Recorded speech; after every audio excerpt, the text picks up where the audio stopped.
निवडणुकीचा हंगाम जवळ आलाय, त्यामुळे आता कार्यकर्त्यांना आकर्षित करण्याकरता वेगवेगळ्या कृत्या लढवल्या जात आहेत। नवी मुंबई राष्ट्रवादीच्या अल्पसंख्याक मेळाव्यात दादांच्या बिर्याणीची चर्चा जास्त आहे, कारण या मेळाव्याकरता तब्बल 15,000 लोकांना पुरेल एवढी बिर्याणी तयार करण्यात आलेली आहे। मेळाव्याच्या ठिकाणी एक विशेष मंडपच बिर्याणी तयार करण्याकरता टाकण्यात आलेला आहे। रविवार म्हटला तर कार्यकर्ता काही आशय म्हणजे येणारच, त्यामुळे कार्यकर्त्यांना आज अजितदादांची या ठिकाणी आवडीची बिर्याणी चाखायला मिळणार आहे। 15,000 लोकांना पुरेल एवढी बिर्याणी त्या ठिकाणी तयार करण्यात आलेली आहे। आता किमान बिर्याणीसाठी तरी कार्यकर्ते गर्दी करतील का, हे आता पाहावं लागेल। निवडणुकीच्या तोंडावर राजकीय पक्षांकडून कार्यकर्त्यांना आकर्षित करण्याकरता वेगवेगळ्या आयडिया लढवल्या जात असताना आता या ठिकाणी नवी मुंबईतल्या या सगळ्या राष्ट्रवादी काँग्रेसच्या मेळाव्यामध्ये बिर्याणीचा बेत आखला जातोय। याविषयी बोलण्याकरता सक्षणा सलगर आपल्या सोबत जोडल्या गेलेल्या आहेत। तुमच्यापर्यंत निश्चितच ही बातमी पोहोचलेली असेल। बिर्याणीचा बेत आखला गेलेला आहे अल्पसंख्याक मेळाव्यामध्ये नवी मुंबईत, आणि ती सुद्धा अजितदादा स्पेशल बिर्याणी आहे ही जवळपास 15,000 कार्यकर्त्यांना। हे जे काही राज्यामध्ये चाललेले चित्र आहे, मला आदरणीय अजितदादाबद्दल एक गोष्ट सांगावीशी वाटते। दादा मोठे नेते आहेत, परंतु दादा पृथ्वी गोल आहे कर्मावर। तुम्ही जे सगळ्यांना धमकावत होता, औंधा कसा निवडून येतोय बघतो, तू कसा निवडून येतो बघतो, औंधा तुला दाखवतो, मला असं वाटतं दादा तुम्हाला बारामतीमध्ये सुप्रियाताईंच्या विरोधात लढण्यासाठी तुम्ही जे भावनिक आव्हान करताय आणि स्वतःभोवती आता तुम्हाला गल्लोगल्ली फिरावं लागतंय, आणि आज ही बिर्याणीची तुम्हाला ऑर्डर द्यावी लागते, ते पण अजितदादा स्पेशल बिर्याणी। लोक बिर्याणी वगैरे असले सगळेच लोक बिर्याणी खाऊन मतदान करणारे नसतात।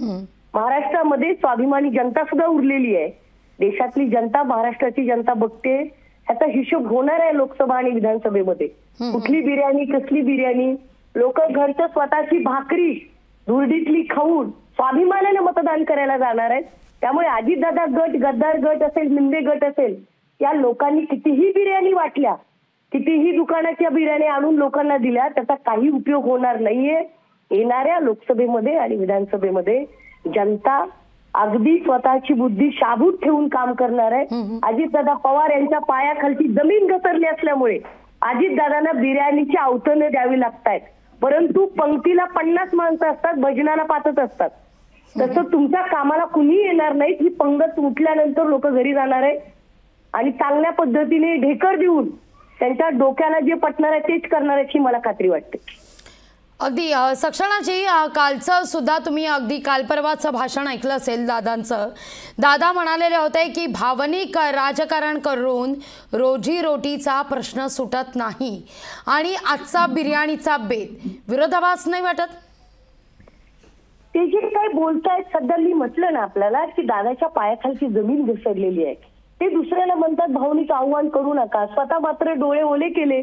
परवाचं भाषण तुम्ही जर पाहिलं बारामती मधलं, तर हे बघा रे, मी मग मला देशात किंमत उरणार नाही, मला जरी जागा तुम्ही निवडून नाही दिली, तुम्ही लोकांना पाडण्याचं आव्हान करता। अमोल कोल्हे असतील किंवा मागे ते शिवतारे असतील, त्या लोकांना तुम्ही पाडलंच, आता आव्हान करता। तर हे काय आहे मग? हे भावनिक आव्हान नाहीये का?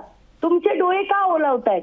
उलट मी म्हणेन महाराष्ट्राच्या जनतेला, सुप्रिया सुळेताई एक महिला असून ती स्त्री लढते। सुप्रियाताई लढतायत एका बापाची मुलगी म्हणून नाही, तर महाराष्ट्राची कन्या, महाराष्ट्राची नेता। आणि आताच कालच चेन्नईचा त्यांना प्राईम फाउंडेशनच्या तर्फे जो पुरस्कार दिला जातो 10 वर्षाची कारकीर्द बद्दल, महासंसद रत्न मिळालेला आहे, ते कामामुळे मिळालेलं आहे, पवारांची मुलगी म्हणून मिळालेला नाही। मी त्यांची कार्यकर्ता आहे, परंतु मी आवर्जून सांगेन, पवार साहेबांची मुलगी म्हणून त्यांना हा पुरस्कार नाही मिळाला, त्यांनी उत्कृष्ट काम संसदेमध्ये केलं म्हणून मिळाला। त्यामुळे सुप्रियाताईंना भावनिक आव्हान करण्याची गरज नाही।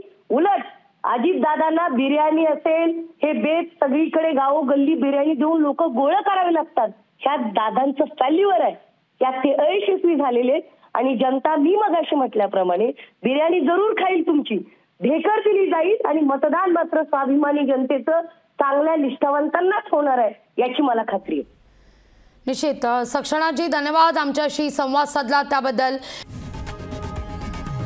लोकशाही मराठी ऐका, पहा, जागरूक रहा.